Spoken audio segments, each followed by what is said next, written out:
Nuzvid medical కళాశాల ప్రైవేటీకరణతో పేద మధ్యతరగతి వర్గాల విద్యార్థులకు అన్యాయం చేసి కూటమి నేతలు తమ జేబును నింపుకోవడానికి కంకణం కట్టుకున్నాడని నూజివీడు మాజీ ఎమ్మెల్యే మేకా వెంకట ప్రతాప్ అప్పారావు ఆరోపించారు.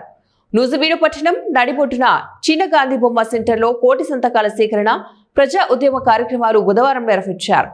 ఈ సందర్భంగా ఆయన మాట్లాడుతూ మెడికల్ కళాశాలల ప్రైవేటీకరణతో పేద మధ్యతరగతి వర్గాల విద్యార్థులకు అన్యాయం జరుగుతోందని, ప్రభుత్వ ఆధీనంలోనే మెడికల్ కాలేజీలు నిర్వహించాలని డిమాండ్ చేశారు.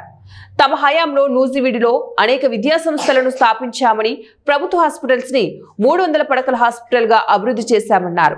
కేంద్రీయ విద్యాలయాన్ని మంజూరు చేయించినా కూటమి టీడీపీ నేతలు ఇప్పటి వరకు ప్రారంభించలేకపోయారని ఆగ్రహం వ్యక్తం చేశారు.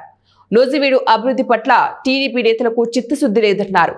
నూజివీడులోని IIITని కూడా వైఎస్ రాజశేఖర రెడ్డి హయాంలో తాను ఎమ్మెల్యేగా ఉన్నప్పుడు తీసుకొచ్చామని పేర్కొన్నారు. దాన్ని ఓపెన్ చేయడం కూడా జరిగింది. అందులోకి ఈ ఎలక్షన్ నోటిఫికేషన్ రావడం వల్ల కొన్ని కారణాల వల్ల ఏంటంటే పని దానికి నేను డాక్టర్లు నియమించలేకపోయాను.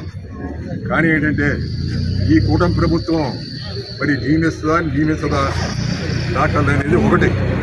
రెండోది, దీన్ని డిస్ట్రిక్ట్ హాస్పిటల్ చేస్తుందా లేదా ఈ విషయం కూడా చెప్పాలని చెప్పేసి నేను ఏంటంటే తెలియజేస్తూ, ఇంకెక్కడెక్కడైతే ఇవాళ పీజీ సెంటర్ ఉంది, ఫైనల్గా ఇంక ఇది ఒకటే పీజీ సెంటర్ ఉంది.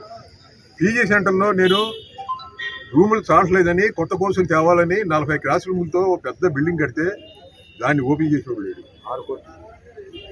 అసలు ఏమీ కూడా నూజివీడిని డెవలప్ చేద్దామనే ఉద్దేశం ఏ మానవుడికి కూడా ఈ కూటమి ప్రభుత్వంలో లేదు.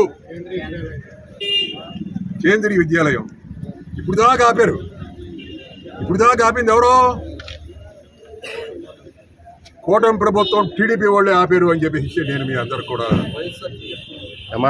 ఖచ్చితంగా నేను చెప్తున్నా. ఇవాళ ఇంకా ఆగదో ఇవాళ ఖచ్చితంగా ఏంటంటే ఇవాళ స్కూల్ వస్తుందే కొద్ది రోజుల్లోనే. ఇవాళ నేను ఒకటే చెప్తున్నాను, సూర్యుడిని చేతు ఆపలేరు. ఇవాళ మీ సపోర్ట్ ఉండా లేకపోయినా సరే ఇవాళ కేంద్రీయ విద్యాలయం సెంట్రల్ గవర్నమెంట్ అది రాబోయే రోజుల్లో కొద్ది రోజుల్లోనే అది నూజివీడులో వస్తుంది. నిన్నగాక మొన్న ఆఫీసర్లందరూ కూడా వచ్చి సికింద్రాబాద్ నుంచి చెక్ చేసి వెళ్ళడం జరిగింది. ఏం చెప్పేది, ఖచ్చితంగా దీన్ని ప్రారంభం చేయాలి.